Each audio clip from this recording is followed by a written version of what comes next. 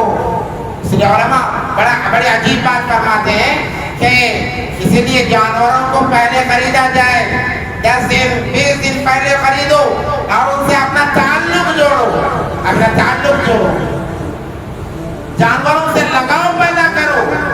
جانور بہت جلد انسانوں کی طرف مائل ہو جاتے ہیں، آپ انہیں کھلاؤ پلاؤ گھماؤ، ان سے بیٹوں جیسا تعلق جوڑو۔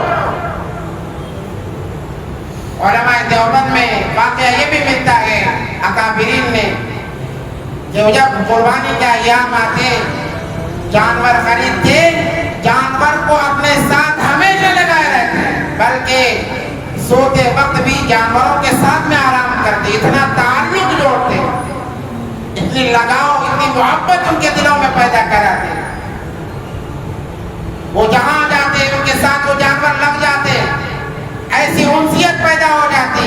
اللہ کو بھی یہی مطلوب ہے کہ ایک چیز کو تم دل و جان سے زیادہ چاہنے لگو، اور عید کی جب نماز ہو جائے اسی جانور کو تم سلا کر اللہ کے نام پر یہ کہتے ہوئے کہ یا اللہ تیرے خلیل نے بھی اے اللہ اپنے بیٹے کو سلایا تھا، یہ میرے بیٹے سے کم نہیں ہے، یا اللہ میں اسے سلا رہا۔ اور یہ کہہ کر جب تم اس کے گردن پر چوری پھیرو گے، وہ جو کیفیت ہے وہی کیفیت اللہ کو سب سے زیادہ مطلوب اور محبوب ہے۔ اللہ اسی کیفیت کو دیکھنا چاہتے ہیں، اس لیے جانوروں کو خریدا جائے، ان سے تعلق جوڑا جائے، اور جانوروں کو خریدنے میں ریاکاری نہ ہو، دکھاوا نہ ہو اللہ کے لیے، ورنہ ہمارا سارا عمل غارت ہو جائے گا۔ بہت سارے لوگ بڑے بڑے جانور خریدتے ہیں اور دکھانے کے لیے محلوں میں گھماتے ہیں، یہ بری بات ہے۔ گھمانے سے منع نہیں کیا گیا، مگر دکھانے کے نیت سے گھمانا یہ اللہ کو محبوب نہیں ہے۔ اللہ کو یہ محبوب ہے کہ میرا بندہ میرے لیے اپنے جگر گوشے کو، اپنے جگر کو اپنے سے الگ کر رہا ہے۔ اللہ تو یہ چیز دیکھنا چاہتے ہیں،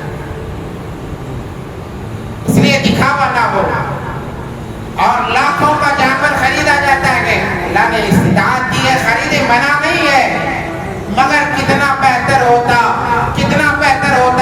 کہ آپ 2 لاکھ کا ایک جانور خرید رہے ہیں، کتنا بہتر ہوتا کہ آپ 50,000 سے 1 لاکھ کا ایک جانور خریدتے، اور ایک جانور نبی علیہ السلام کے نام پر خریدتے، اور ایک جانور اپنے مرحومین اگر والدین ہیں ان کے نام سے خریدتے، کتنا بہتر ہوتا۔ گھر کا بڑا اگر اپنے اولاد کے نام پر قربانی کر رہا ہے تو یہ مستحب عمل ہے، اللہ تبارک و تعالیٰ بہترین اس کا صلہ دیتے ہیں۔ مرحومین کے نام سے کر رہا ہے، بہترین صلہ دیتے ہیں۔ بعض لوگ ایسے ہیں کہ لاکھوں روپے کے جانور خریدتے ہیں، بس ایک جانور، بکرے لاکھوں کے مل رہے ہیں۔ کہیں نہ کہیں ریاکاری شامل ہو جاتی ہے. ریاکاری ہمارے عمل میں ذرا سی بھی آ گئی. حدیث مبارکہ کے اندر آتا ہے ایک انسان نماز پڑھ رہا ہے, نماز کی نیت باندھ کر نماز پڑھ رہا ہے, ایک رکعت ہو گئی, دوسری رکعت کے لیے کھڑا ہو گیا, دیکھا سامنے یا بازو اپنے پہچان کا آدمی بیٹھا ہے, اس کو دکھانے کی نیت سے اگر اپنی نیت کو اپنے ہاتھوں کو درست کر لیتا ہے اور نماز کو ذری لمبی کر دیتا ہے, ابن عباس رضی اللہ عنہ فرماتے کہ اس نے شرک کیا ہے اللہ کے ساتھ. چاہے جو بھی ہمارے بازو آ کر بیٹھے, ہمارے نماز کی ترتیب وہی ہونی چاہیے جو پہلے ہے. جانے پہچانے آدمی کے آنے سے نماز لمبی ہوتی ہے, ہمارے عادت صحیح ہوتے ہیں. کہا یہی تو شرک ہے. جانور لاکھوں کا خرید لیا, گھماتے وقت دل میں نیت آ گئی کہ مجھ سے بڑا جانور کسی نے خریدا ہی نہیں ہے, میں سب سے بڑا مالدار. اللہ اس قربانی کو قبول نہیں کرتا. نبی علیہ الصلوۃ والسلام کا فرمان, من کان له سعة فلم یضحی فلا تقربن مصلانا, کہ اللہ نے جسے مال دیا ہے اور وہ ان ایام میں, قربانی کے ایام میں قربانی نہیں کرتا, فلا تقربن مصلانا, وہ ہمارے مصلے کے قریب نہ آئے, اسے عید کی نماز پڑھنے کا حق نہیں ہے. پہلا طبقہ تو ریاکاری کے قریب نظر آتا ہے. دوسرا طبقہ وہ ہے جو کہتا ہے کہ قربانی کرنا کوئی ضروری نہیں ہے. ڈرے اللہ تبارک و تعالیٰ سے. یہ احادیث صحیح احادیث ہیں کہ نبی علیہ السلام نے فرمایا جو مال ہونے کے باوجود قربانی نہیں کرتا وہ ہمارے مصلی کے قریب نہ آئے, بلکہ وہ نماز نہ پڑھے. یہ دیکھیے کوئی حق نہیں ہے اسے عید کی نماز پڑھنے کا. فلا تقربن مصلانا. اور تیسرا طبقہ وہ ہے جس کے پاس مال تو ہے مگر وہ حصوں کی طرف جاتا ہے. ایک انسان کے نام سے ایک جانور قربانی نہیں کرتا, کہتا ہے کہ ایک حصہ لے لے تب بھی چلے گا, ہاں چل جائے گا, مگر اللہ نے جو مال دیا ہے اس مال کا استعمال کہاں ہوگا؟ اس لیے جب اللہ نے استطاعت دی ہے اپنے نام سے ایک جانور خریدیں. آج کل سوشل میڈیا پر واٹس ایپ کے ذریعے سے ایک میسج چلایا جا رہا ہے کہ گھر سے ایک افراد اگر قربانی دے دے تمام گھر والوں کے لیے کافی ہے. سب سے غلط بات ہے, یہ بےہودہ باتیں ہیں. ایک گھر میں 4 افراد ہیں, 4 افراد بھی اگر صاحب استطاعت ہیں, ہر ایک کے نام سے الگ الگ قربانی ہونی چاہیے. گھر کا بڑا ہے وہ اپنے دے گا, دوسرا اللہ نے اگر مال دیا وہ اپنے دے گا, بلکہ ایک باپ 4 بیٹے ہیں, باپ صاحب استطاعت, اولاد بھی صاحب استطاعت ہے, باپ الگ دے گا, بیٹا الگ دے گا, سارے بیٹے الگ الگ دیں گے. یہ نظام ہے, یہ ترتیب ہے کہ جو صاحب استطاعت ہے وہ قربانی دے گے. اب صاحب استطاعت سے مراد کون ہے؟ جن پر زکوٰۃ فرض ہے. جن پر زکوٰۃ فرض ہے وہ صاحب استطاعت ہے. زکوٰۃ کس پر فرض ہے؟ جس کے پاس 52.5 تولہ چاندی یا 7.5 تولہ سونا ہو, یا پھر سونا اور چاندی ملا کر اتنی قیمت بنتی ہو کہ 52.5 تولہ چاندی خریدی جا سکے, یا کیش کے اعتبار سے 40 سے 50 ہزار اسٹاک پڑے ہوئے ہیں بینک کے اندر, تو وہ صاحب استطاعت آدمی ہے, اس پر قربانی واجب ہے. قربانی علماء احناف کے نزدیک واجب ہے. امام شافعی, امام احمد بن حنبل, امام مالک رحمہ اللہ کے نزدیک سنت مؤکدہ ہے, دونوں اعتبار سے ضروری ہے. اس لیے قربانی کریں. علماء نے یہاں تک فرمایا ہے, اور قربانی کے لیے مال پر سال گزرنا ضروری نہیں ہے. عید کے تیسرے دن عصر تک قربانی کا وقت ہے. ظہر میں بھی اگر اتنا مال آ گیا جس سے 52.5 تولہ چاندی خریدی جا سکتی ہے, 50 سے 60 ہزار آ گیا تو وہ بھی قربانی دے گا. سال گزرنا اس کے لیے ضروری نہیں ہے. اور یہاں تک کہ علماء نے فرمایا اگر کسی کے پاس 2 گھر ہیں, ایک استعمال کے لیے اور ایک ایسے ہی پڑا ہوا ہے, وہ بھی قربانی دے گا, وہ بھی صاحب استطاعت میں شمار ہوگا. آج کل موبائلوں کا زور ہے, 50,000 60,000